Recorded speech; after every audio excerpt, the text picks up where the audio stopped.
अब इसमें क्या है, रूट एक्स है, वही सेम क्वेश्चन है, इसको हम अंदर मल्टीप्लाई करेंगे। सो अब मल्टीप्लाई कर लो, इसको आप लिख लो 3x² into x raise to power 1/2। Similarly आगे क्या है, 2x into x raise to power 1/2। फिर क्या है, 3 into x raise to power 1/2। So ये सभी क्वेश्चन आपको इजी लग रहे होंगे, बट इनको आपको अच्छे से घर में प्रैक्टिस करना है, ताकि हमने जो भी आज का बेसिक सीखा उसके बाद उसको क्वेश्चन में इंप्लीमेंट किया। अब नेक्स्ट वीडियो में हम नेक्स्ट बेसिक सीखेंगे और फिर उसके रिगार्डिंग क्वेश्चंस करेंगे। सो ऐसे स्टेप बाय स्टेप हम इंटीग्रेशन को अच्छे से सॉल्व करते जाएंगे। सो हमें पता है ये बेस से में पावर्स ऐड हो जाएंगी। सो 2 + 1/2, इसको आप लिख लो 2 + 1/2 प्लस, अब यहाँ 1 पावर है, 1 + 1/2 3, और यहाँ पर सिर्फ 1/2 ही है, इसको ब्रैकेट क्लोज dx। सिमिलरली 2 + 1/2 कितना हो गया, 4 + 5/2। सो कितना आंसर आ गया, 3x की पावर 5/2। सिमिलरली इसको सॉल्व कर लो आप, 1 + 1/2 कितना होगा, 3/2। Similarly 3x raise to power 1/2 dx। अब जैसे ही सॉल्व हो गया आप इसको सेपरेट कर लो। So 3x 5/2 integration plus 2x 3/2 integration plus 3x 1/2 integration. So इसको अब सॉल्व कर लो 3। अब इसमें क्या होगा, पावर्स क्या हो जाएंगी, प्लस 5/2 + 1, 5/2 + 1। सो इसमें भी लिख लो आप 3/2 + 1, 3/2 + 1 प्लस, इसमें भी लिख लो आप 1/2 + 1, 1/2 + 1 प्लस c। थोड़ा सॉल्व करते हैं इसको, कितना आ गया, 5/2 + 1 कितना आएगा, 7/2, नीचे भी 7/2, यहाँ पर भी आप लिख लो x रेज टू पावर 5/2, नीचे भी 5/2 plus 3 into x raise to power 3/2 divide by 3/2 plus c। थोड़ा और सॉल्व करना है, कर लो इसको। ये 2 ऊपर चला गया, कितना आ गया, 2 × 3 = 6। सो अल्टीमेटली आंसर कितना आ गया, 6/7 x raise to power 7/2। Similarly ये 2 ऊपर चला गया, 2 × 2 = 4। So 4/5 x raise to power 5/2। So 2 × 3 = 6, 6/3, 6/3 कितना आ गया, 2 ही आ गया। So 2x raise to power 3/2 plus c, where c is constant of integration.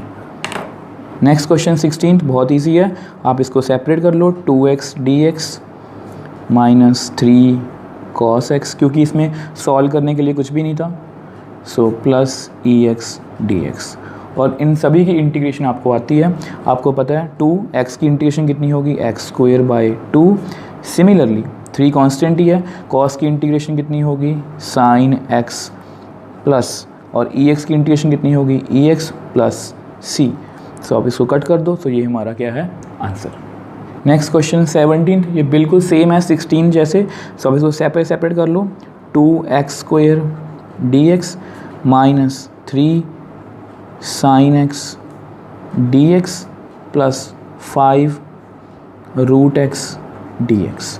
हमें पता है कि इसकी इंटीग्रेशन कितनी होगी, x³/3, 2 + 1 3, 2 + 1 3, माइनस 3। साइन की इंटीग्रेशन होती है माइनस cos x। सो आप यहाँ पर चलो माइनस cos x लिख लो। सिमिलरली 5 कांस्टेंट ही है, अब ये कितनी पावर है, 1/2। अब क्या करेंगे, 1/2 + 1, 1/2 + 1 प्लस c। थोड़ा सॉल्व करते हैं इसको, 2x³/3 minus minus plus 3 cos x plus, अब ये कितना बन गया, 3/2। So 5 into x raise to power 3/2 whole divide by 3/2 plus c, where c is constant of integration. Next question 18। अब देखो जितने भी हम क्वेश्चंस कर रहे हैं ये वही क्वेश्चंस हैं जिनके हमने फॉर्मूलाज सीखे हैं, मतलब स्टेप बाय स्टेप चलेंगे। सो सबसे पहले आप ऐसा करो, इसको सॉल्व कर लो। हमें बताया जब भी मल्टीप्लाई में कुछ ऐसा आता है तो हम उसको अंदर सॉल्व कर लेते हैं। तो सीकेंड को सीकेंड से मल्टीप्लाई करोगे तो आंसर आएगा sec² x, और सीकेंड को tan x से करोगे तो कितना आएगा, sec x tan x। ठीक है, अब इसको जब आपने मल्टीप्लाई कर लिया तो हम क्या करते हैं, इसको सेपरेट कर लेते हैं, sec² x dx plus sec x tan x d x. So हमने वीडियो में फॉर्मूला सीखा था कि सीकेंट स्क्वायर की इंटीग्रेशन कितनी होती है, tan x। Similarly secant x tan x की इंटीग्रेशन कितनी होती है, सीकेंट x। तो वही हम यहीं पर अप्लाई करेंगे। सीकेंट स्क्वायर की इंटीग्रेशन कितनी होगी, tan x plus secant x tan x की secant x plus c, where c is constant of integration. Next question 19th। अब ये देखो ध्यान से करना आपको। अब इसमें क्या है, सीकेंट स्क्वायर को डिवाइड किया है कोसीकेंट स्क्वायर से। सो सबसे पहले इसको सॉल्व करना पड़ेगा कि डिवाइड में हम डिवाइड तो नहीं कर सकते, बट हम ऐसा कर सकते हैं कि सीकेंट को लिख सकते हैं, क्योंकि हमें पता है सीकेंट क्या होता है, 1/cos। सो इसको लिख लो आप 1/cos स्क्वायर x, और तो सीकेंट को क्या लिख सकते हैं हम, 1/sin स्क्वायर x dx। सो थोड़ा सॉल्व करते हैं इसको। साइन स्क्वायर ऊपर आ गया, कॉस स्क्वायर नीचे, तो कितना आ जाएगा हमारे पास ultimately, sine square x by cos square x। So फिर डिवाइड में ही आ गए, हमने डिवाइड से स्टार्ट किया था, डिवाइड में ही आ गए, तो इसको कोई फ़ायदा तो नहीं हुआ। बट साइन बाई कॉस को हम लिख सकते हैं tan स्क्वायर x। क्यों, क्योंकि साइन बाई कॉस कितना होता है, आपने ट्रिग्नोमेट्री में पढ़ा होगा, साइन बाई कॉस कितना होता है, tan x। सिमिलरली एक फॉर्मूला होता है 1 प्लस tan स्क्वायर x, वो होता है सीकेंट स्क्वायर x। ये हमने 10th में पढ़ा था। सो tan स्क्वायर x का फॉर्मूला कितना होगा फिर,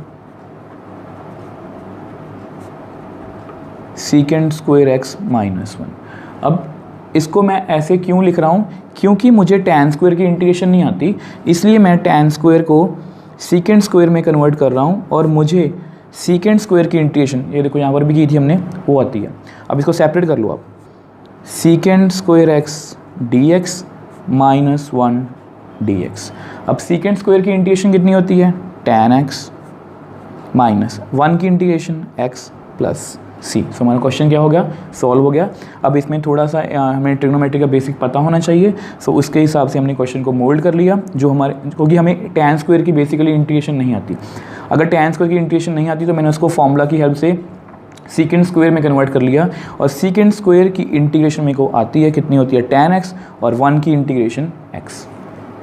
सो 20th क्वेश्चन फिर वैसे ही क्वेश्चन है, 2 - 3 sin x whole divide by cos square x। Divide में है, तो सबसे पहले क्या करो आप इसको, अब इसको तो मैंने सीकेंट को कन्वर्ट कर लिया था, अब इसमें क्या करेंगे हम, इसको आप ऐसा करो, ऐसा लिख लो 2 by cos square x minus 3 sin x by cos square x dx। तो इसको ऐसे लिख लिया। तो अब नेक्स्ट हमें पता है कि 2 बाई कॉस स्क्वायर x क्या होता है, सीकेंट स्क्वायर x, क्योंकि 1 बाई कॉस स्क्वायर x कितना होता है, सीकेंट स्क्वायर x। हमने यहाँ पर भी लिखा था, सीकेंट स्क्वायर x की value 1 by cos square x, और 1 बाई कॉस स्क्वायर x की value secant square x minus, अब इसको आप ऐसा लिख सकते हो, -3 sin x cos x into cos x। मैंने cos को सेपरेट कर दिया।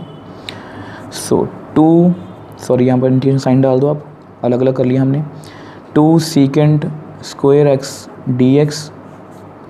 अब ध्यान से देखो यहाँ पर 3 साइन बाई कॉस कितना होता है, tan। ये रहा formula, sine by cos tan।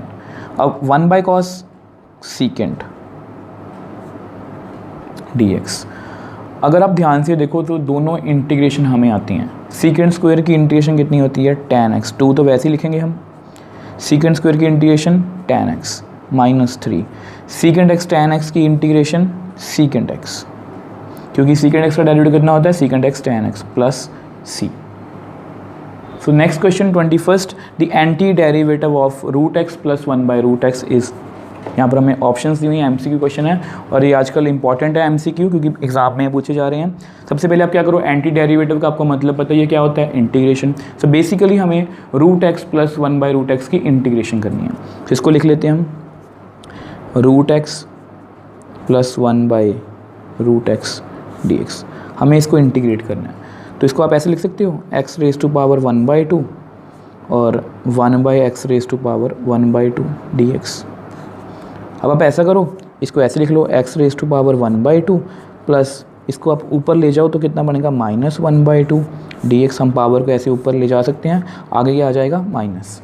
सो अब इसको सेपरेट कर दो, 1/2 dx और x raise to power -1/2 dx। अब इसकी इंटीग्रेशन कितनी होगी, 1/2 + 1, 1/2 + 1, -1/2 + 1, -1/2 + 1 प्लस c। थोड़ा सॉल्व करोगे तो आंसर आएगा 3/2, 3/2।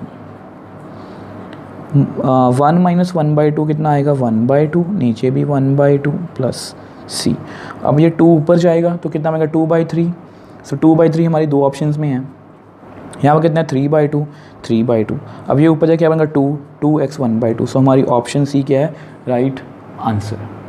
सो 22nd question, if derivative of fx is equal to 4x³ - 3/x4 such that f of 2 is equal to 0 then fx is equal to, ये हमारे पास ऑप्शंस हैं।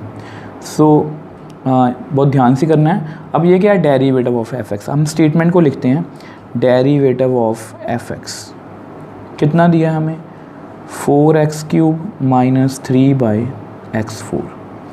अब जैसे कि आपको पता है कि यहाँ पर f ऑफ 2 की वैल्यू दी है 0।